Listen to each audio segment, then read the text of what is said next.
그동안 안녕하셨습니까? 공관봉의를 강의할 정명일 목사입니다. 오늘은 이제 제3장 사본의 필사에 대한 내용에 대해서 말씀을 또 상고별로 합니다. 성경이 66권 우리 손에게 주어질 때까지의 이 과정들이 참 너무나 복잡하고 또 말도 많고 탈도 많는 그런 일들이 많이 있었고, 역본과 사본 사이에서 참으로 이제 많은 그 필사자들이 물론 이제 전문 지식이 없는 분도 있고, 또 이렇게 많은 또 필사가 필요하다 보니까 어떤 그 교육 과정도 없이 아마추어 수준에서 이렇게 이제 필사를 하다 보니까 사실 하나님께서 말씀하셨던 본 의도와는 많이 차이가 나는 그런 부분들을 볼 수가 있습니다. 그런데 성경은 처음에 하나님께서 하나님의 감동받은 하나님의 종들을 통해서 성경에 기록된 것을 우리가 잘 압니다. 베드로후서 1장 21절을 보면은 성경 보면서 오늘 필사에 대한 것을 다시 한번 살펴보려고 합니다.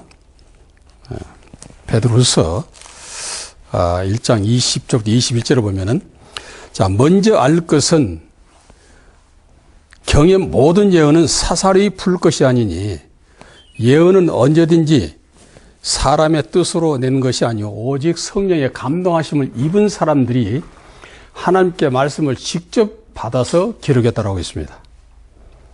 기록이 이게 원본이 되겠죠. 그런데 원본을 이제 또 필사를 해서 많은 그 시간 속에 또 많은 물질과 노력 또 인원을 투자해서 필사를 하게 됩니다.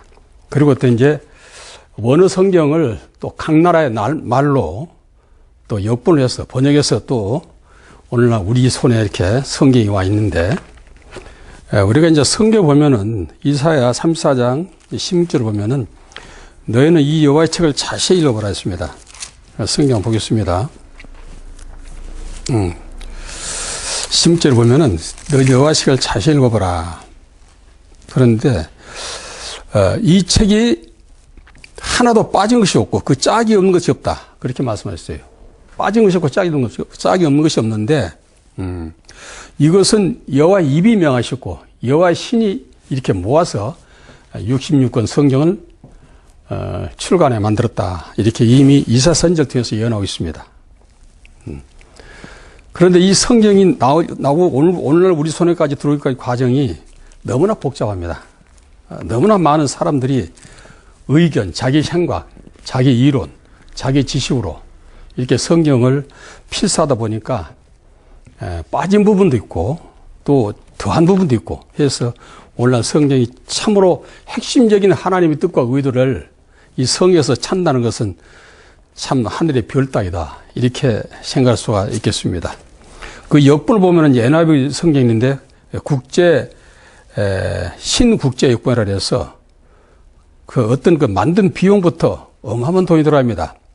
96억이 들어갔더랬고 편집인 수만 해도 약 115명이 포함됐다 했으며, 제임스완 성경 같은 경우는 약 50명 인원이 동원돼서 성경을 필사를 했고, 그 다음에 새 영어 성경은 46명, 또 새 미국 성경은 55명, 또 새 제임스 왕역 성경은 119명이 번역에 참여했다. 물론 이제 편집 인원까지 포함되겠습니다.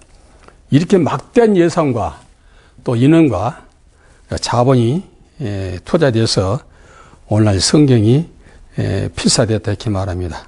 우리가 가장 이제 힘하는 것은 이제 70인역인데, 70인역은 그 12부지파에서 각 6명씩 선출하여 원래 72명입니다. 72명이 72일 동안 아주 심사숙고하고 연구해서 번역한 책이와 70인역 이렇게 번역이라고 말하고 있습니다. 그런데 알렉산드리아 그 유대인 공동체가 그 예배용과 또 교육용으로 이렇게 성경을 필사했다. 우리는 이렇게 알고 있습니다. 오늘 필사를 보니까 필사는 오류에 대해서 말씀을 잠시 성경을 보겠습니다. 신약 성경 27권이 정경으로 확정되기 이전에 AD 2, 3세기까지 초기 기독교 문서들을 베낀 필사자들이 지구로 말하면 아마추어 수준에 불과했다. 방금 말씀드렸지만은 그런 수준에 불과했다. 그를 겨우 아는 일반 기독교인들이 봉사 차원에서 필사 작업에 참여했다랍니다. 그러니까 말하자면 이제 내가 주를 위해서 어떤 일을 헌신적인 마음으로 또 봉사하는 마음으로 나도 참가하겠다. 그런 사람들이 이 필사 작업에 동원됐다 그런 얘기입니다. 필사 과정에서 오류의 가능성을 우리가 배제할 수 없는 말이 바로 이런 의미에서 그렇습니다. 원저자가 전하자 한 메시지를 밝히기 위해 종종 불만을 토로하기도 했고 그 대표적인 학자가 3세기 교부였던 오리겐입니다. 오리겐은 지나치게 많은 성경의 차이가 난다 하여 필사제의 부지와 그랬던 행위에 대해서 아주 뻔뻔합니다. 이렇게까지 표현했던 사람이 바로 오리겐 신학자입니다. 그 오류를 막기 위한 어떤 장치가 없었는가 이렇게 볼 수 있는데 물론 성경에 오류를 막기 위한 장치가 충분히 있습니다. 우리가 이제 베드로후서 3장 16절 보겠습니다. 여기 보면은 또 그 모든 편제도 이런 일에 관하여 말하였을 때 그중에 알기 어려운 것이 더러 있으니 자 무식한 자들과 굳세지 못한 자들이 다른 성령과 같이 그것도 억지로 풀다가 스스로 멸망에 이르니라 말씀이세요. 이 말씀을 기록한 그 배경에는 앞으로 이 성경이 필사돼서 또 계속적으로 이렇게 전해 내려온 과정에서 많은 사람들이 자기 주관 속에서 의의를 제기하기도 하고 또한 원어 성경을 공부했던 사람들이 또 잘못된 부분들을 발견했을 때에 얼마나 많은 충돌이 있었겠는가. 그래서 예를 들자면은 문학을 전공한 사람이 이 성경을 보게 되면 그 문학적인 측면으로 필사해야 될 것이고 또 철학을 전공한 사람들이 이 성경을 필사해야 되면 그쪽으로 치우쳐야 될 겁니다. 또 과학을 전공한 사람 오늘날 이제 뭐 창조과라는 말도 있듯이 그 방향으로 또 성경을 필사하게 될 것이고 어떤 세상 어떤 학문에 내가 심취해 있고 그 분야의 전문가냐에 따라서 성경 필사자들이 많이 오류가 발생할 수밖에 없다 하는 것을 우리가 생각할 수 있습니다. 그런데 오늘 이 고린도서 3장 16절 말씀 보면은 좀 의미심장한 말씀이 있습니다. 자, 지금 베드로가 말합니다. 베드로는 그 학문적으로는 참 공부를 못한 사람이지만은 그가 이제 예수님의 제자가 된 이후에 성령 받은 이후에는 아주 성경에 대해서는 아주 자세하게 말씀을 전하고 있는데 그 모든 편지도 이런 일에 관하여 모든 편지입니다. 관하여 말했으나 무식한 자들과 굳세지 못한 자들이랍니다. 자, 무식한 자들과 굳세지 못한 자들이 다른 성경과 같이 그것도 억지로 풀었다. 이것은 이런 일이 있을 것을 이미 말씀드린 것이죠. 성경 우리에게 생명을 전하는 메시지입니다. 그리고 예수님의 구속에 대한 정확한 그 하나님 뜻을 이 성경 우리에게 계시하신 말씀인데 이 말씀이 조금만 빗나가게 되면은 과연 결과는 엄청난 파장을 일으킬 것입니다. 그래서 이 말씀으로 기록된 것은 어려운 것이 그중에 알기 어려운 것이 덜 있다. 그런데 알기 어려운 것이 덜어 있는데도 이것을 알기 쉽게 이해를 돕기 위해서 성경을 가변한다거나 가감한다 같으면은 이 성경 바로 이 말씀 자체를 부인한 행위 될 것입니다. 그러니까 어려운 것들은 놔두고 열심히 하나님께 기도하고 강구해서 계시를 받는다든지 은혜를 받는다든지 해서 말씀의 뜻과 의미를 깨달아야 될 텐데 이것을 그 사람의 지식에 의하여 그 사람의 학문에 의해서 자기 이해 수준으로 올려서 말씀을 바꾼다면은 과연 이 성경은 결국 하나님의 의도를 전혀 빗나가버린 그런 사건이 되기 때문에 지금 여기 주신 말씀은 뭐냐면은 굳세지 못한 자들과 어리석은 자들입니다. 무식한 자들 굳세지 못한 자들이 다른 성경과 같이 그것도 억지로 푼다. 반드시 그러면은 무식한 자들도 여기에 참여해서 필사하게 될 것이고 또 어떤 압력에 의해서 위에 어떤 고위층의 압력에 의해서 성경대로 필사하지 못하고 그 사람의 의중대로 필사할 수밖에 없는 그런 상황이 있게 될 것을 이미 말씀한 것이 구시도 못한 자들입니다. 네. 그래, 이런 여러 가지 성경들이 많이 나오게 될 것을 이미 말씀드렸는데, 이사야 34절 16절에는 너 여호와의 책을 자세히 살펴봐라. 이 말씀이 짝이 없는 것이 없다. 그리고 이것은 여호와의 입이 명했고 여호와의 신이 이렇게 모아서 하나님의 구속사적인 말씀을 그대로 이해할 수 있도록, 즉 하나님의 종들은 반드시 이해할 수 있도록, 즉 귀가 있는 하나님의 성들은 이해할 수 있도록 기록된 것이다 라고 얘기를 했는데 불구하고 이것을 억지로 가감한다고 하는 것은 결국 하나님의 말씀을 받을 자들이 받지 못하고 말씀을 깨닫기 원하는 자들에게 전혀 다른 각도로 하나님의 말씀을 이해하게 만들 수밖에 없는 그런 상황이 벌어집니다. 그래서 오늘날 많은 이단들도 배출되고 많은 잘못된 신앙인들이 여기저기서 나오게 되는 것이죠.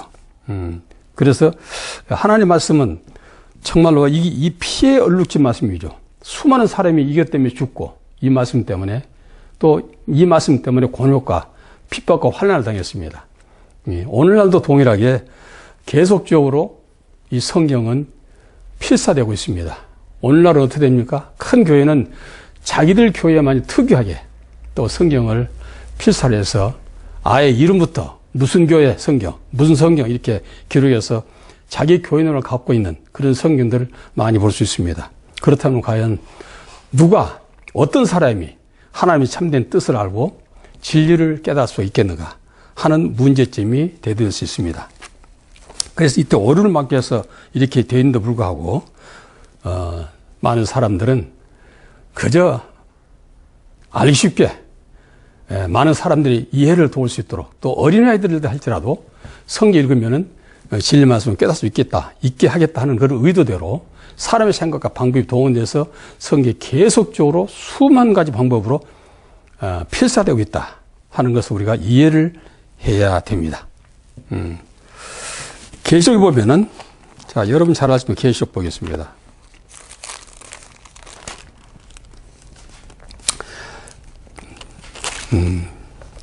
자, 계시록 보면은,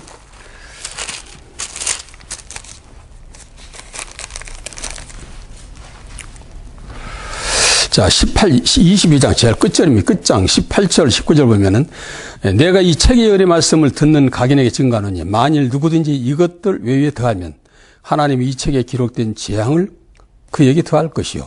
만일 누구든지 이 책의 예언의 말씀을 제하여버리면 하나님이 이 책에 기록된 생명나무와 및 거룩한 새의 참념을 제하여버린다. 이렇게 무서운 말씀을 기록했는데도 불구하고 이 필사자들은 과연 이 말씀들을 무슨 말씀으로 이해를 하고 있는지 아닌지 참 의문이 갈 정도입니다. 이런 오류를 막는 장치를 성경에 기록된데도 불구하고 많은 사람들은 자기 지식과 자기 의지와 또 상부에서 명하는 방법대로, 명하는 대로 그렇게 성경을 필사를 해서 오늘날 전 세계에 보고되어 있다 하는 것을 말씀드리고 싶습니다. 또 필사들의 실수의 원인에 대해서 좀 살펴보겠습니다. 초기 신약 성경 사본들에서 발견되는 다수의 잘못된 문장, 즉 이문들은 이데올로기나 신학적인 면에서 오류가 있는 것이 아니라 필사자들이 전문적인 훈련을 받지 못한 데 원인이 있다라고 말합니다. 자, 그러니까 이문이면 잘못된 문서들이죠. 또 이데올로기요. 어떤 개인과 집단에 의해서 주장되는 인간적 어떤 본성입니다.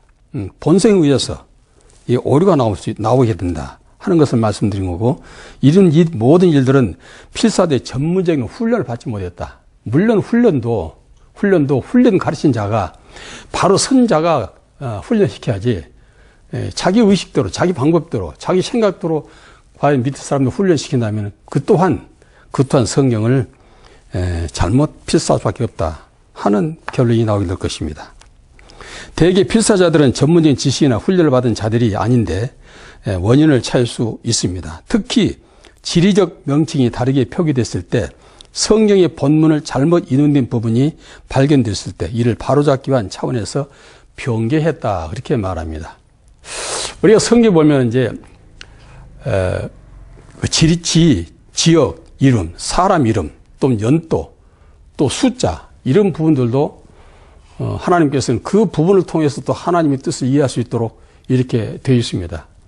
그런데 그런 부분들은 자기 의도대로 고친다거나 자기 생각대로 바꾼다, 말을 바꾼다 했을 때에 그 결과가 얼마나 큰 것인가, 얼마나 큰 파장을 일으킬 것인가 하는 것을 조금이라도 염두에 두고 거기에 대한 훈련을 깊이 받은 사람들이라면 아마 피를 들고 필사한다는 것은 아마 죽음을 각오한 그런 마음으로 필사를 해야 될 것입니다. 자, 변개는 변경을 또 생산합니다. 한 사람이 잘못 기록한 것을 또 그 다음 사람이 잘못 기록돼도 그걸 고치면서 또 다른 방법으로 고친다면 계속 성경은 어떻게 되죠? 엉뚱 길로 가버리죠. 한 예로 선악을 먹지 마라. 창세에 나옵니다.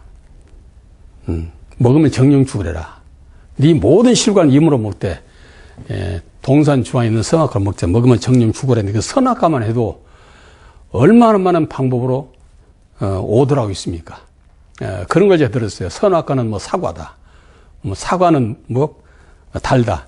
다는 건 멀다. 이런 식으로 쭉 나가다 보면 결국 그 사과까지도, 선악까지도 엉뚱한 방향으로 결말을 내고 맙니다. 과연 그렇게 해서 가장 중대한 먹으면 정령 죽으라는 그 아주 엄격한 하나님의 말씀이 하나의 어떤 과일이나 또 어떤 세상적 어떤 물건이나 이런 것으로 치부해서 이해를 한다면 과연 하나님의 뜻과 본질이 전혀 빗나버리기 때문에 구원 사역을 이룰 수 없는 그런 정말로 이 성경이 되고 말 것이다 하는 것을 말씀하고 있는 것입니다.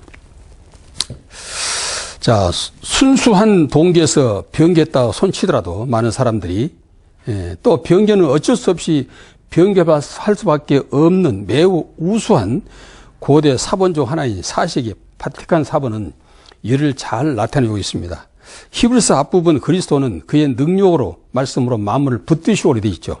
붙드시고 그랬는데 그 흥미로운 것은 바티칸 사본에서는 그리스도는 그의 능력의 말씀으로 만물을 나타내시며, 그러니까 붙드시며가 나타내시며로 또 되어 있습니다.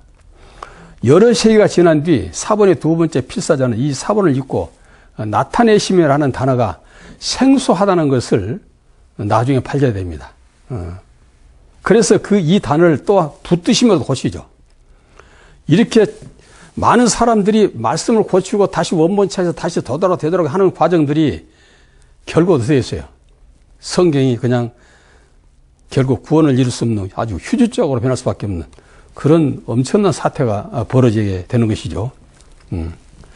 그러니까 그 필사자들이 정말로 그 시대 문화로나 그 시대 언어로 해석할 수 없는 말이라 할지라도 그런 말을 그대로 언어 그대로 놔두더라면 후대에 그 말을 해석할 자가 반드시 나올 것이고 또 그 해석을 반드시 바른 해석을 함으로 인해서 하나님의 뜻과 본질을 알아서 구원에 이룰 수 있을 것인데 그들 그냥 자기들 뜻대로 자기 감정대로 그 문화에 따라서 말씀을 변개시키고 한다면은 과연 어떻게 우리가 이 구원의 복음을 우리가 그대로 이해하고 생명 얻을 수 있을 것인가 하는 것입니다.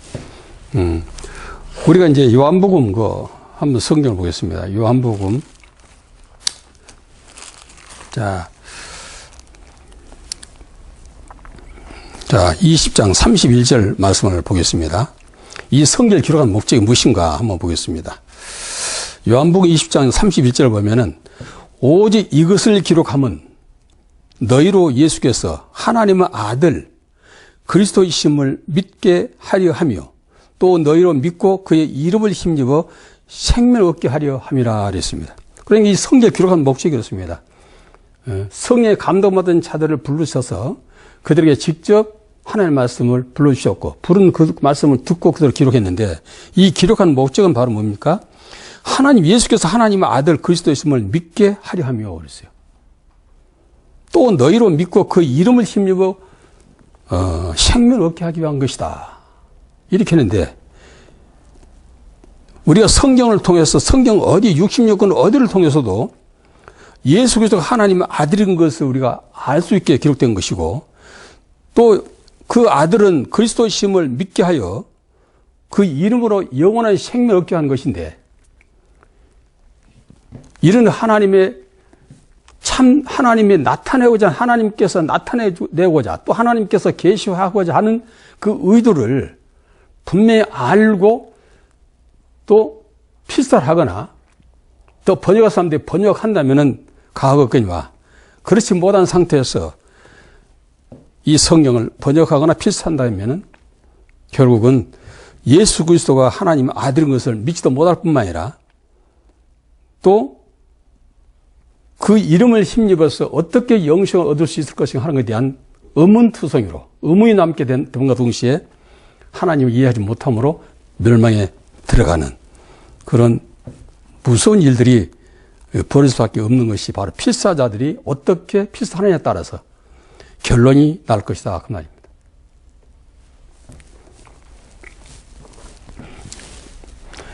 그러니까 이제 먼저 했던 사람들이 잘못된 것을 원어 성경 통해서 발견한 사람들이 다시 또 고치죠. 그 고칠 때 또 자기의 알고 있는 분야, 자기가 이해하고 있는 그 말씀의 분야에서 또 기록할 것입니다. 이렇게 해서 수많은 세월 속에 수많은 성경들이 연이어서 그 많은 인원과 물자와 시간을 들여가면서 했던 성경들이 이렇게 오늘날 필사되어 있는데 과연 그러면은 지금 우리가 갖고 있는 이 성경은 원어에 얼마나 가까운 성경일까 하는 것이죠. 의심을 할 것입니다.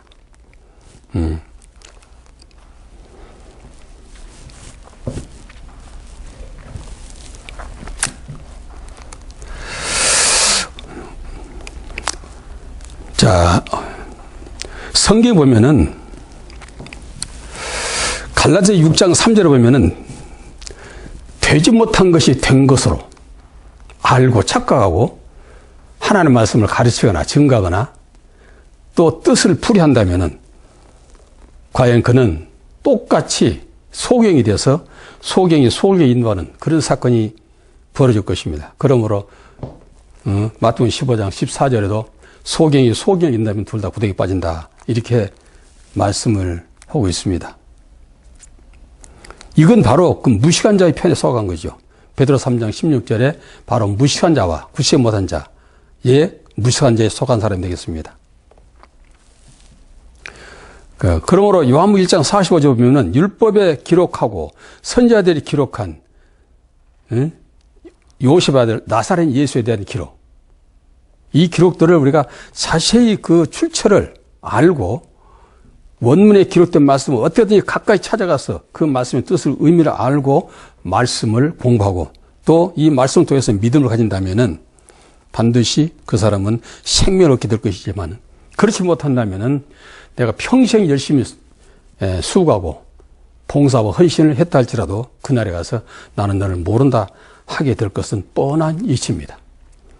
그러므로 성경은 우리가 믿으면 구원이라 보편적으로 그렇게 얘기하고 있지만은 성경은 우리에게 제시한 말씀은 아는 것이 영생이라는 겁니다. 여러분 잘 아시다시피 우리가 요한복음 17장 3절을 보면은 영생은 유일하신 참 하나님과 그가 보내신 자 예수 그리스도를 아는 것이다. 말은 쉽습니다. 누가 예수 그리스도를 모른다는 사람이 있겠어요?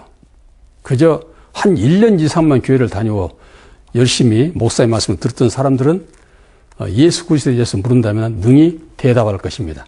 그렇다고 그것이 과연 바른 대답이 될 것인가? 그건 하나님만이 결정할 사건이죠. 내 백성이 지시없어 망한다는 거죠. 우리 호사 4장 6절에도 내 백성이 지시없다 망한다는 말은 바로 이런 필사자들이 잘못 필사된 말씀을 가지고 이 목사들은 이 말씀을 또 공부하고 열심히 연구해서 그대로 가르칩니다. 내가 배운 대로 가르치죠.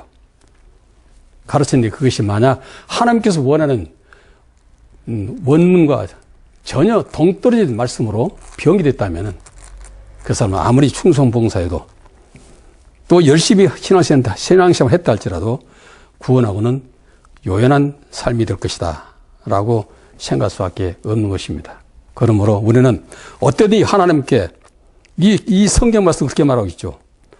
어떤 예언보다도 어떤 학문보다도 종말에 가서는 반드시 계시를 받은 자 될 것이다. 그래서 요한서 2장 27절에도 너희는 기름 부음 축복을 받으라는 거죠. 기름 부음. 그리고 기름 부음도 임하시면 내가 사람한테 배울 필요가 없다. 기름 부음이 너를 친히 진리로 인도할 것이다 말합니다. 그러면 우리는 참으로 어려운 말씀이 나오고 이해하지 못할 말씀이 나올 때 내가 억지로 그것을 풀려 하지 말고, 또 이 말씀 속에서 이해되지 못한 말씀들을 내 생각으로 풀어서 해석을 하지 말고 하나님께 열심히 구하고 기도해서 계시를 통해서 하나님의 참된 진리 복음을 받는 길밖에 없다 하는 결론이 나옵니다. 한 예로 우리가 마태복음 한번 보겠습니다. 마태복음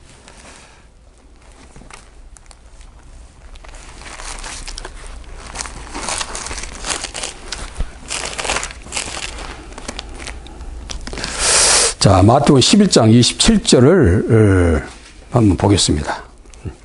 계시라는 말씀이 나오는데, 내 아버지께서 모든 것을 내게 주셨으니 아버지 외에는 아들을 아는 자가 없고, 아들과 또 아들의 소원대로 계시를 받은 자 외에는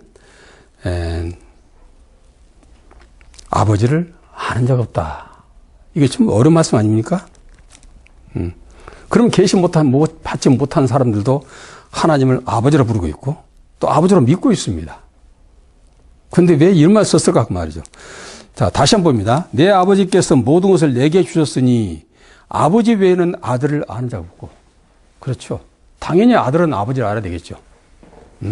그 아버지로부터 이 땅에 태어났으니 그 아버지를 모른다면 그건 자식이 될 수 없습니다. 그러므로 아버지 외에는 아들을 아는 자가 없고, 또 아들과 또 아들의 소원대로 계시를 받은 자 외에는 아버지를 아는 자 없다. 이게 어려운 말씀입니다. 그러면 아들이 소원이 뭡니까? 아들이 소원을 알지 못한다면은 계시를 받을 수 없다. 그런 얘기가 나오죠.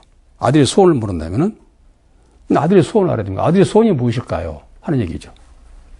이런 문제들이 성경을 정확하게 필사자들이 필사를 했고 기록했다면 반드시 하나님께서는 하나님의 종들에게, 하나님의 시간이 자들은 반드시 이 말씀을 깨달을 수 있도록 하나님께서 기능을 부여했기 때문입니다. 그래서 성경 계시록은 7번씩이나 귀 있는 자는 성령이 교회들이 하신 말씀을 들을지어다라고 완전한 숫자로 7번씩 외치는 사건을 볼 수 있습니다. 그러면 우리가 들을 귀, 이 세상 귀 아무기나 들을 수 있는 귀를 얘기한 것이 아니고 성경을 듣고 이해할 수 있는 귀가 있습니다. 하나님의 말씀을 듣고 이 말씀이 참으로 하나님께서 친히 하신 말씀이다라고 이해할 수 있는 기능이 있는 자가 있다는 얘기죠. 그러나 아무리 들어도, 유대인들처럼 아무리 들어도 하나님의 말씀을 원문 그대로, 예수님 입에서 나온 그대로 들었어도 그들은 이해하지 못하고 깨닫지 못한 자들이다 그런 얘기예요. 그들은 처음부터 하나님의 말씀을 들을 수 있는 귀가 없었다. 영적인 기능이 없었다. 그렇게 생각할 수가 있습니다. 그러므로 오늘 본문에 오늘 나타내시며를 또 이제 어떻게 났죠? 붙드시며 똑같은 말인데 붙드시며를 그리스도로 기록했고 또 나타내시며를 또 이렇게 말씀했습니다. 이렇게 서로 바꿨습니다. 이렇게 세 번째 필사자는 이 사본을 읽고 두 번째 필사자가 수정했다는 사실을 발견하고 붙드시며를 지우고 나타내시며로 다시 기록합니다. 자, 붙드시며하고 나타내시며 전혀 다른 의미죠. 추가로 기록하기를 어리석은 무리한 이여라고 이분은 글 썼대요. 그 예문서 그대로 드세요. 맞습니다. 그대로 등에 놨습니다. 원어 그대로 놔둔 게 낫겠죠. 그런데도 자기 생각, 자기 방법대로 하다 보니까 여러 사람들이 서로 말씀을 뒤바꿔서 결국은 그 말씀의 출처를 이해할 수 없는 상황으로 이끌어가는 그런 경우를 우리가 많이 볼 수 있습니다. 지금도 난해한 구절, 쉽게 해석한 성경이 계속 나옵니다. 난해한 구절을 쉽게 해석한다. 계속 나오는데, 이건 사람의 생각과 그 이론, 어떤 철학, 이런 것이 결국 하나님의 말씀을 덮어버리고 하나님 뜻을 오도시키는 그런 경우를 많이 볼 수 있는데, 바로 이것도 성경에 나온 말씀이자. 자, 성경 보고 있습니다. 성경 보면은,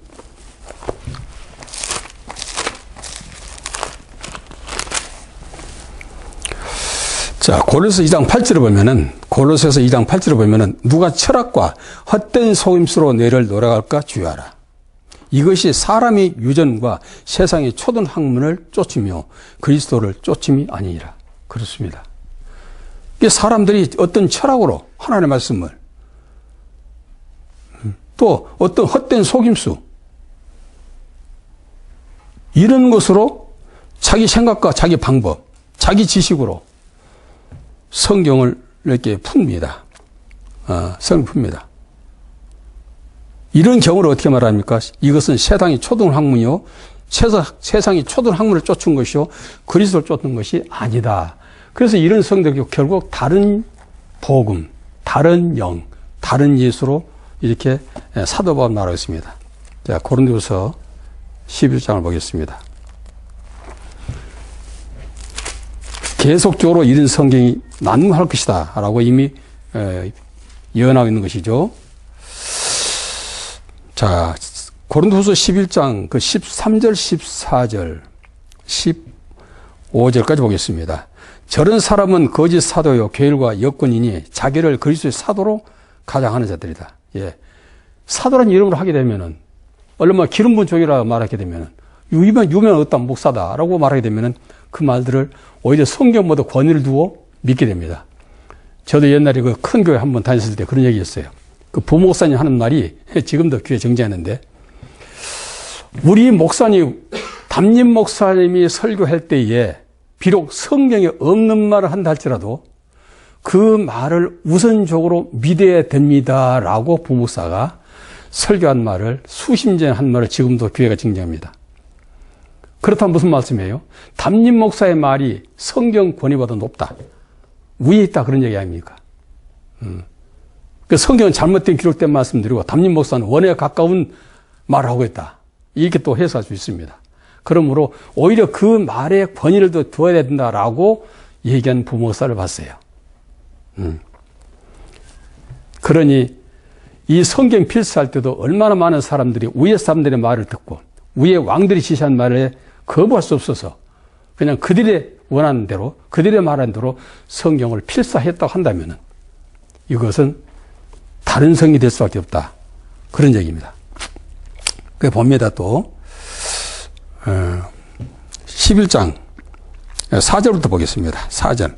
만일 누가 가서 고린도서 11장 4절입니다. 만일 누가 가서 우리의 전파하지 아니한 다른 예수를 전파하거나 혹 너희에 받지 아니한 다른 영을 받게 하거나 혹 너희에 받지 아니한 다른 복음을 받게 할 때는 너희가 잘 용납하는 도다.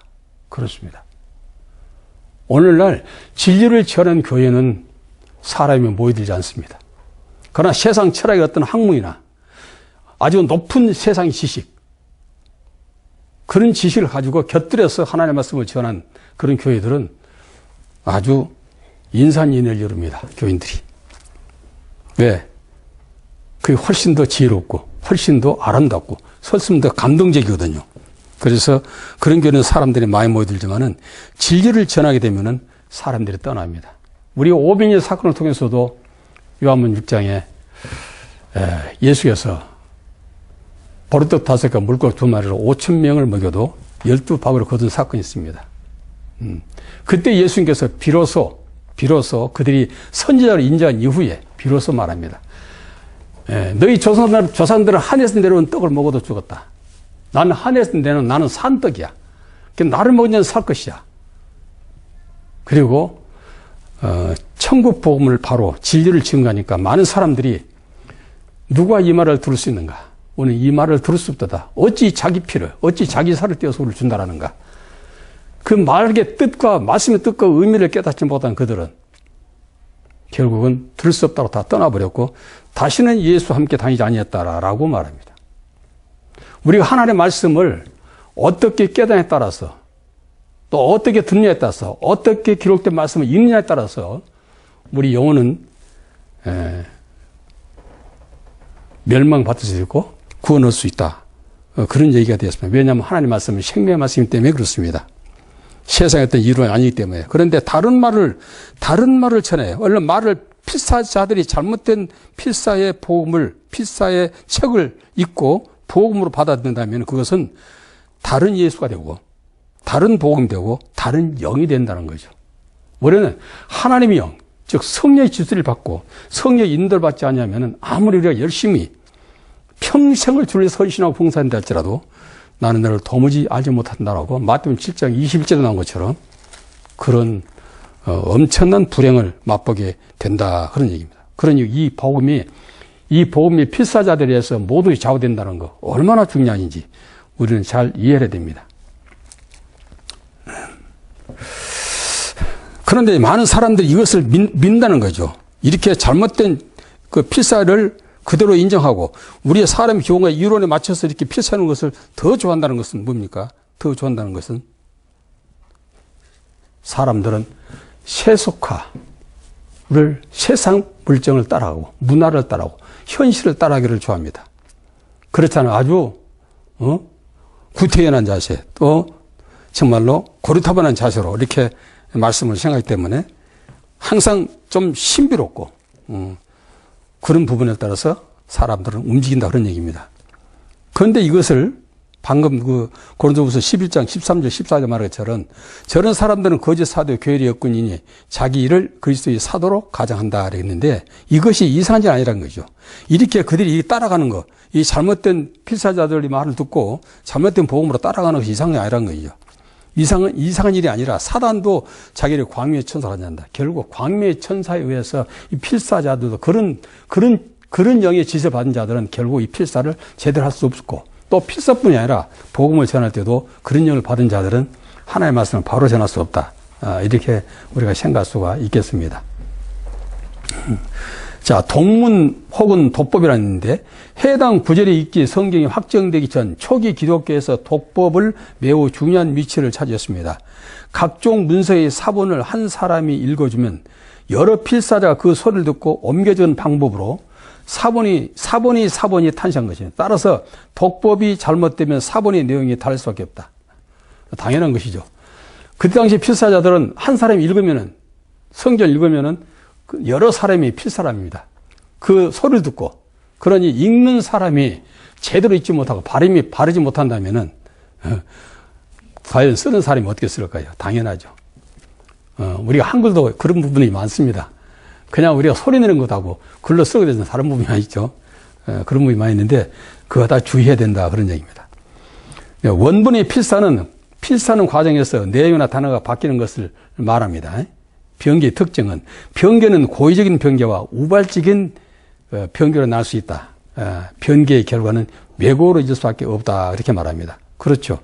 고의적인 것도 있고 우발적인 것도 있답니다. 세상 사건도 마찬가지죠. 고의적인 사고가 있고 우발적으로 범죄를 저지르는 경우도 있습니다. 그런데 고의적인 것과 우발적인 것은 좀 차이는 아까 얘기한 대로 무식한 자. 나는 무식하니까 나는 이 책을 볼 수 없다. 또 유식한 자는 유식한 대로 나는 볼 수 없다. 이렇게 말합니다. 자, 우리가 이사야를 한번 보겠습니다. 이사야 29장 보면은 그 말씀 나오죠.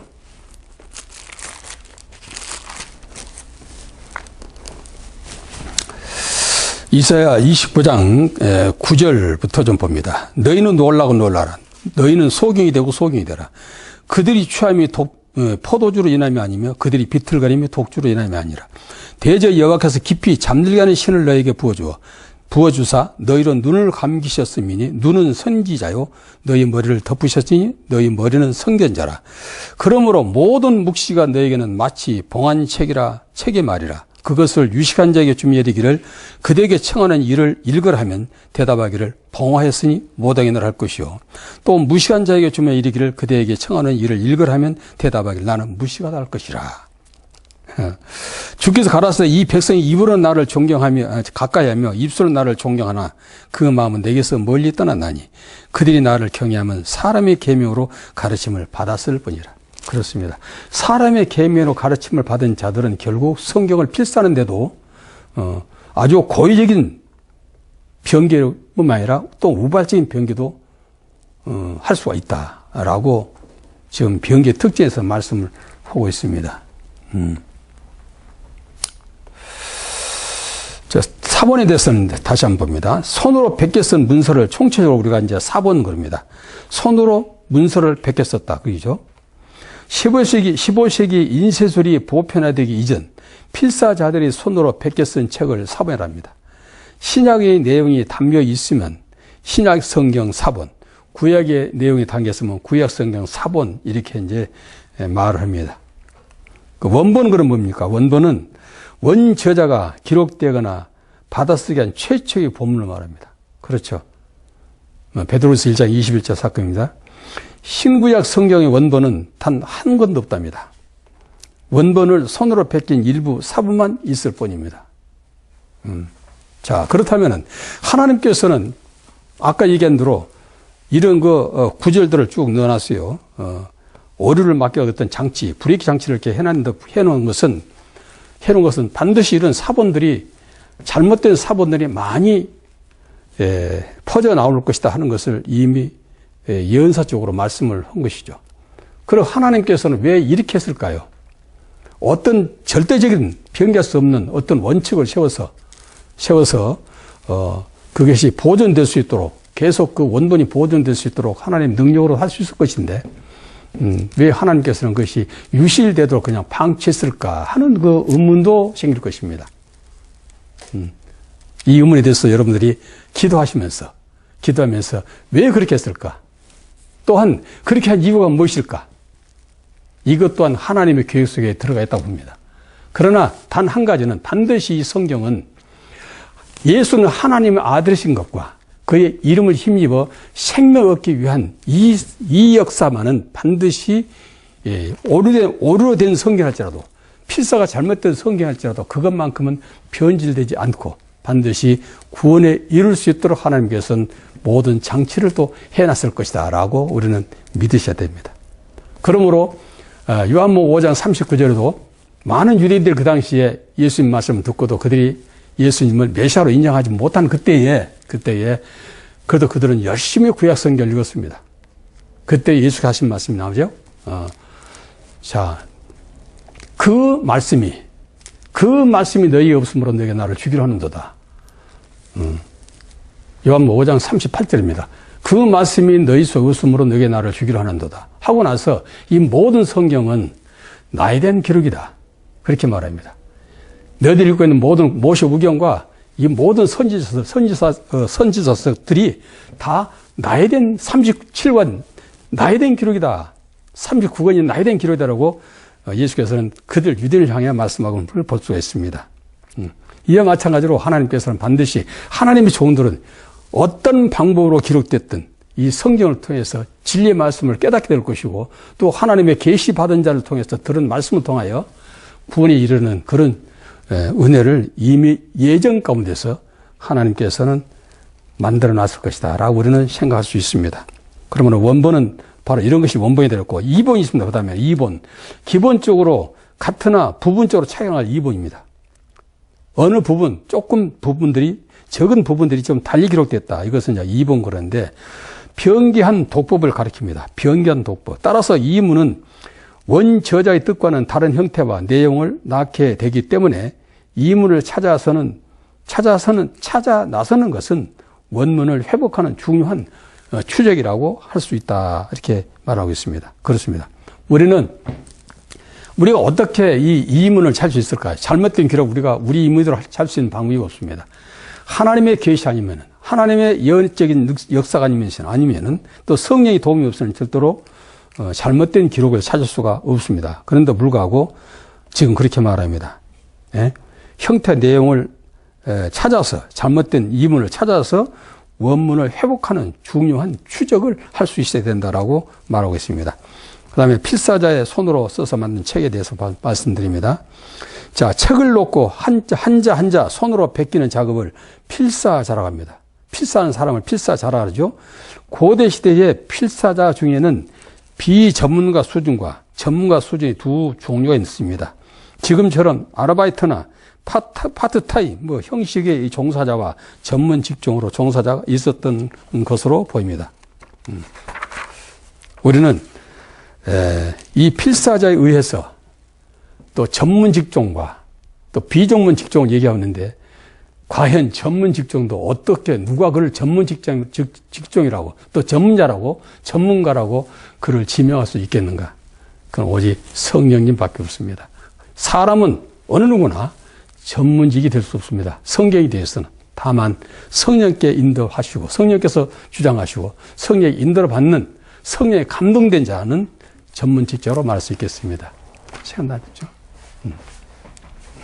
그래서 우리는 이 성경을 읽을 때 또 오늘날도 성경이 많이 계속 이렇게 바뀌고 있는데 과연 우리가 어떤 성경을 읽을 것인가, 어떤 게 가장 원과 가까울 것인가 하는 것은 기도하시면서 보셔야 될 것이고, 다만 하나님의 구속사가 어떤 것이 더 정확하게, 하나님의 신성이 어떤 것이 더 정확하게 기록되어 있는가 하는 책만이 성경이 원문과 가까운 책이다라고 생각할 수 있습니다.